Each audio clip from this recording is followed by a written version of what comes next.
আসসালামু আলাইকুম। আমি আছি টেকনাফ সদর ৯ নম্বর ওয়ার্ড কেরুনতুলিতে। গত ৩ দিন আগে এই বাসাটা পুড়ে গিয়েছে। তবে দেশ ও প্রবাসী ভাইদের কাছে আর্থিক সহযোগিতা চাওয়ার জন্য শুধুমাত্র এই ওয়ার্ডে এসে এই ভিডিওটা দিতেছি। যারা টেকনাফ সদরের এবং উকিয়া টেকনাফের ভাই বন্ধুরা রয়েছেন তাদের কাছে আমার একটা রিকোয়েস্ট, যারা সহযোগিতা করতে পারবেন তারা করবেন, আর যারা পারবেন না তারা অবশ্যই ভিডিওটা গুরুত্ব দিয়ে শেয়ার করবেন। আমি এখানকার যে মুরব্বীগুলো রয়েছে তাদের একটু কথা বলবো, একটু সামনে আসেন তো। আসসালামু আলাইকুম। আসসালামু রাহমাতুল্লাহি ওয়া বারাকাতুহু। কেমন আছেন? আলহামদুলিল্লাহ ভালো। এই বাসাটা কি জন্য পুড়ে গিয়েছে যদি দর্শকের মাঝে একটু বলতেন। এটা ফুটছে কেউ বলতে পারবে না, মানে কি বিদ্যুৎ থেকে হয়েছে না গ্যাস থেকে কেউ বলতে পারে না সেটা, কিন্তু রাত্রে হয়েছে তো ঘটনা। হ্যাঁ, এই জন্য কেউ বলতে পারে না। আর যারা ঘরের মালিক এরাও বাড়িতে ছিল না, তার মানে অন্য জায়গায় একটু মেহমান হয়েছিল এই জন্য ওখানে গেছে। রাত্রে বেলা হয়েছে বিদায় তাদের মানে একটা বস্ত্র পরনের বস্ত্র ছাড়া মানে দ্বিতীয় একটা সুতা পর্যন্ত বের করতে পারে না এই বাড়ি থেকে। আল্লাহু আকবার। মানে পুরা ঘর জ্বলার পরে তারা খবর পাইছে, আমরা আসছি আর নিভাইছি আর কি। লোকজন তো কোনো ক্ষতি হয় নাই? মানুষ ক্ষতি হয় না, টাকা পয়সা যা ছিল সব শেষ, মানে টাকা পয়সা স্বর্ণজাতি যা ছিল সব শেষ। এই ঘরে কয়জন ছিল? এদের মানে বাচ্চা আছে 3 জন, আর তারা স্বামী স্ত্রী 2 জন, 5 জনে আছে এরা। মানে কোনো কিছু বের করতে পারে না, মানে একটা ভরণে খাবার ছাড়া দ্বিতীয় কিছু বের করতে পারে না। এটা যখন এই বাড়িটাতে আগুন জ্বলছিল দাউ দাউ করে, তখন কি কোনো মানুষ ছিল এখানে ভিতরে? বাড়িতে কেউ ছিল না, বাহির থেকে তালা লাগানো ছিল। এরা মানে অন্য জায়গায় একটু বেড়াতে গেছি। আচ্ছা, মানে আর বাহিরের লোকেরা যখন দেখছে, দেখার পরে এসে মানে আমরা আগুন নিভানোর চেষ্টা করতেছি, আর এরা খবর পাইছে, এরাও আসছে, আসার পরে সবাই নিভাইলাম আর কি। আচ্ছা, এটা কি ঈদের প্রথম দিন নাকি ঈদের প্রথম দিন রাতে? আচ্ছা, মানে বেড়াইতে গিয়েছিল আর কি? হ্যাঁ, দ্বিতীয় দিন রাত্রে। হ্যাঁ, আচ্ছা, দ্বিতীয় দিন রাতে মানে এরা বেড়াইতে গিয়েছিল, তখন মানে বাসার মধ্যে এই যে দরজা ছিল, দরজার মধ্যে ঠালা ঢুলানো ছিল, তখন এই বাড়ির দাউ দাউ করে জ্বলতেছে। তো দর্শক, আপনারা অবশ্যই শুনছেন এই বাড়িতে কোনো কিছু স্বর্ণ জাতি এবং তাদের মালামাল এখানে দেখতেছেন এই সম্পূর্ণ মিলে আপনার সবকিছু শেষ হয়ে গেছে। ওনার এই মুহূর্তে একটা বাড়ি করার মতো সামর্থ্য নাই।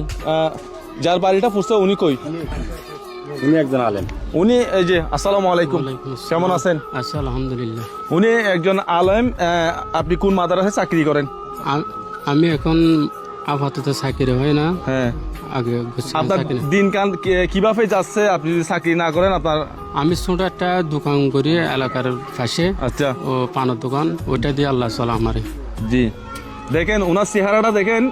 আমি কয়েকদিন আগে দেখছিলাম যে ওনার চেহারা খুবই সুন্দর ছিল। দেখেন ওনার যে বাড়িটা পুড়ে গেছে, মানে ওনার বাড়ি পুড়ে গেছে বলতে গেলে এক কথায় ওনার এই মুহূর্তে কোনো কিছু নেই। একজন আলেম মানুষ 10,000 5,000 টাকা ইনকাম করে ওনার কি ফ্যামিলি চালাবে নাকি এই বাড়ি নির্মাণ বা তৈরি করবে? আপনারা যদি যারা এই কেরুনতুলি 9 নম্বর ওয়ার্ডের অথবা টেকনাফ এলাকার যারা ভাই বন্ধুরা রয়েছেন, আমি জানি আপনাদের কাছে 1,000 কোটি টাকা আছে। এরকম একজন অসহায় মানুষের পাশে যদি দাঁড়ান, সেটা আল্লাহর কাছ থেকে একদিন পেয়ে যাবেন। কত টাকা কত দিকে রাস্তাঘাটে পড়ে যাচ্ছে, একটু যদি চোখ বন্ধ করে দেখেন, একজন ব্যক্তি চাইলে এই বাড়িটা করতে পারেন, কোনো ব্যাপার না। আমি আবারও রিকোয়েস্ট করে বলতেছি একজন আলেমের কাছে আপনারা যদি ওনার পাশে দাঁড়িয়ে যদি এই বাড়িটা যদি করে দিতে পারেন, এটা আল্লাহর কাছ থেকে পেয়ে যাবেন। অবশ্যই এই ভিডিওটা বেশি করে শেয়ার করবেন। এবং আমি কেরুনতুলির একজন আমার বড় ভাই আছে, ওনার কাছে আমার একটা রিকোয়েস্ট, আপনি চাইলে আপনার কাছেও সম্ভব এবং যার যতটুকু সম্ভব অবশ্যই আপনারা এগিয়ে আসার জন্য চেষ্টা করবেন। আমি নামটা প্রকাশ করতেছি না, ভাইয়ের কাছে রিকোয়েস্ট থাকবে আপনিও চাইলে একটু মায়া চোখ দিয়ে দেখে আপনিও এই কাজের জন্য এগিয়ে আসতে পারেন।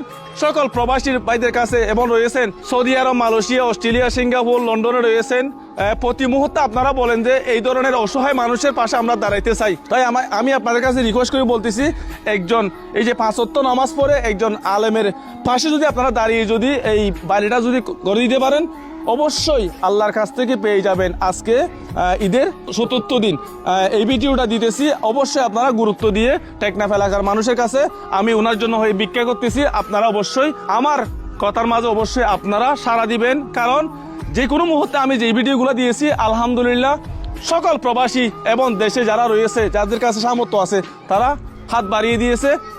আর্থিক অবস্থা যারা রয়েছে তাদের পাশে দাঁড়িয়েছেন। আমি সকলের কাছে স্যালুট জানাই। অবশ্যই ভিডিওটা শেয়ার করবেন, ঠিক আছে হুজুর? আমি ওনার একটা বিকাশ নাম্বার দিতেছি, পার্সোনাল বিকাশ এবং নগদ। ওনার কন্ট্যাক্ট নম্বর আপনারা চাইলে যে কোনো মুহূর্তে হুজুরের সাথে আপনারা যোগাযোগ করতে পারেন। নাম্বারটা যদি একটু বলেন।